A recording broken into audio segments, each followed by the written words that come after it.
നമസ്കാരം. സർക്കാരിനെയും മുഖ്യമന്ത്രി വി.ഡി. സതീശനെയും ഏത് വിധേനയും അടച്ചാക്ഷേപിക്കാൻ, മുഖ്യമന്ത്രി കസേരയിൽ നിന്നും താഴെയിറക്കാനും ദിനംപ്രതി വില കുറഞ്ഞ പ്രസ്താവനകളുമായി ഇറങ്ങുകയാണ് മുൻ മന്ത്രി പി.എ. മുഹമ്മദ് റിയാസിനെ പോലെയുള്ള അധികാരം നഷ്ടപ്പെട്ട CPM പ്രവർത്തകർ.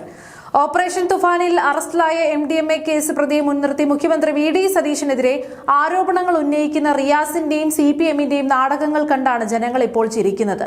സ്വന്തം തട്ടകത്തിൽ മാസപ്പടി കേസിൽ വീണ വിജയനെ ചോദ്യം ചെയ്യാൻ ED വാതിൽക്കൽ എത്തി നിൽക്കുമ്പോഴും വ്യക്തമായ തെളിവുകൾ പുറത്തു വന്നിട്ടും അത് അംഗീകരിക്കാൻ തയ്യാറാകാത്തവരാണ് സതീശന്റെ പിന്നാലെ കുറ്റങ്ങൾ കണ്ടുപിടിക്കാൻ നടക്കുന്നതെന്നാണ് ശ്രദ്ധേയമായ മറ്റൊരു കാര്യം. ദിവസവും മാധ്യമങ്ങൾക്ക് മുന്നിലെത്തി യുക്തിയില്ലാത്തതും വില കുറഞ്ഞതുമായ പ്രസ്താവനകൾ ഇറക്കുന്നത് CPM നേതാക്കളുടെ ഒരു സ്ഥിരം ശീലമായി മാറിയിരിക്കുകയാണ്. എന്നാൽ ഇത്തരം വിലകെട്ട ആരോപണങ്ങൾക്കൊന്നും ചെവി കൊടുക്കാൻ കേരളത്തിലെ ജനങ്ങൾക്ക് സമയമില്ലെന്ന് സഖാക്കൾ തിരിച്ചറിയുന്നുമില്ല.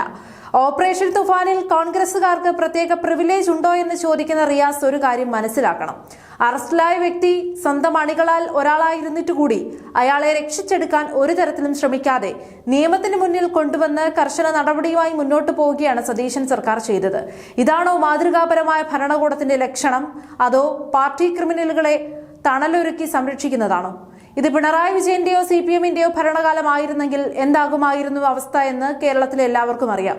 അന്ന് ഇത്തരം മയക്കുമരുന്ന് കേസുകളും ക്രിമിനൽ കേസുകളും പുറം ലോകം പോലും അറിയില്ലായിരുന്നു എന്ന് മാത്രമല്ല, കഞ്ചാവ് കേസിൽ പ്രതിയായവരെ വരെ വെച്ച് സർക്കാർ പ്രോഗ്രാമുകളും നടത്തുകയും പാർട്ടി ഫണ്ട് പിരിക്കാൻ ക്രിമിനലുകളെ ഉപയോഗിക്കുകയും ചെയ്ത കറുത്ത ചരിത്രമാണ് CPMനുള്ളത്. അതേ അളവുകോൽ വെച്ചാണ് കാര്യങ്ങൾ അളക്കുന്നതെങ്കിൽ ഇവരൊക്കെ എന്നേ നാമാവശേഷമായിട്ടുണ്ടാകും. ദീർഘകാലം ട്രാൻസ്ഫറും അഴിമതിയും സ്വജനപക്ഷപാതവും നടത്തി നാടിനെ മുടിച്ചവർ ഇപ്പോൾ FSIATO മാർച്ചും വെച്ച് ഇരവാദം പറയുകയാണ്.